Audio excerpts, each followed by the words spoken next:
vient pas forcément de moi au départ, même pas du tout. C'était donc Vincent qui avait envie de proposer à ses salariés une offre de produits locaux parce qu'ils ont déjà voilà, des manières de travailler qui sont plutôt agréables. Et donc on a commencé à faire ces paniers en 2012. Ce qu'il était ressorti, c'était que eux, en étant salariés, n'habitant pas forcément sur le village, une offre avec engagement régulier, style un peu AMAP, ne leur convenait pas. Donc eux voulaient quelque chose un peu à la carte, où ils ne sont pas obligés de commander, où ils choisissent aussi les produits qu'ils veulent. Et nous, on avait un peu cherché côté producteur, qu'est-ce qu'il y avait comme offre sur le territoire. Et on a rencontré des maraîchers qui étaient aussi en phase d'installation. Eux, on dit exactement la même chose dans le sens inverse, c'est-à-dire moi je ne sais pas encore ce que je vais produire, quelles seront mes capacités à produire. On s'est dit il faut faire quelque chose où les gens peuvent choisir, à la fois côté producteur et à la fois côté consommateur, et que ça laisse une certaine souplesse à chacun. Bonne amie Nathalie, farine de sarrasin. Ensuite, bonne amie. Il suffit de s'inscrire sur internet. On a un site qui gère tout ça, vous rentrez votre adresse mail et puis après vous passez commande quand vous voulez. Alors c'est livré aujourd'hui dans 26 points relais si je ne me trompe pas. Donc en tant que consommateur, une fois que vous avez passé votre commande, tout se gère sur internet, à la fois les paiements, les choses comme ça.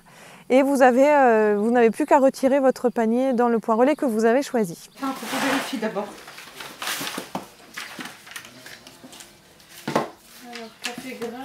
Alors c'est vrai, ce qui plaît, c'est qu'on a vraiment une gamme de produits qui est très très large. On a effectivement fruits et légumes pour les choses du quotidien, mais on a produits laitiers, on a toutes les viandes au détail. On a du miel, des œufs, des confitures, des plantes aromatiques. Enfin après c'est vraiment, on a même des pâtes, des lentilles, des choses comme ça qui sont produites en Aveyron. Donc c'est vrai que ça c'est assez apprécié par les consommateurs. Ce qui est aussi apprécié, c'est que ce soit à la carte, vraiment. Donc les gens ils peuvent passer une commande de 4 € comme de 150 si ça leur chante. Enfin, après, donc ça c'est très apprécié aussi. Ouais. Depuis un an et demi, on a atteint un seuil, on va dire, relativement confortable pour les locomotivés qui permettent à la fois de faire vivre les 40 producteurs qui ont pour certains des débouchés assez conséquents par les locomotivés. Et aussi effectivement on a créé 2 emplois, donc maintenant il y a ces 2 emplois qu'on aimerait maintenir sur la commune. Alors aujourd'hui on fonctionne avec 40 producteurs. Plus ou moins loin en fonction des producteurs. L'idée c'est de manger au plus proche ce qui est fabriqué au plus proche. On n'est pas 100% bio parce qu'on se dit si un jour on accepte un producteur ou on refuse un producteur sous prétexte qu'il est en conventionnel, jamais il fera la démarche d'aller dans des pratiques plus respectueuses de l'environnement. Et donc on a 4 producteurs qui, après leur entrée au locomotivé, ont entamé des démarches de conversion vers l'agriculture bio. Voilà, ce qui fait qu'aujourd'hui, on a, grosso modo, on a 80% des produits qui sont soit bio, soit en conversion, soit nature et progrès. Confiture de figues et farine de sarrasin. Une seule confiture de figues et une seule farine de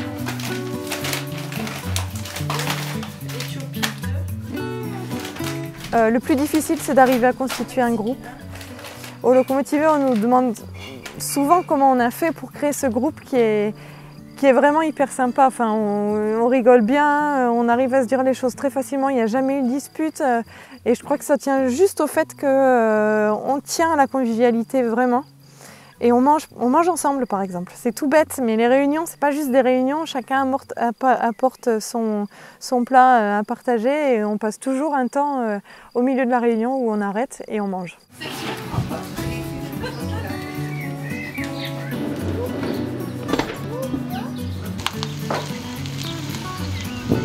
Et de plus en plus, on voit que les gens se posent des questions. Et puis je pense que pour le coup, les médias aident un peu quand même sur certains scandales ou des choses comme ça. Après, je crois qu'il y a encore vraiment du chemin, vraiment. Et il faut qu'on soit plusieurs pour aller dans ce sens-là, je pense. Et peut-être même sur un territoire de travailler à plusieurs, quoi. Il peut y avoir une AMAP qui côtoie des locomotivés, qui côtoie un marché, qui est voilà, un magasin de producteurs, et il faut arriver à se réunir et travailler dans le même sens, quoi. C'est important, quoi.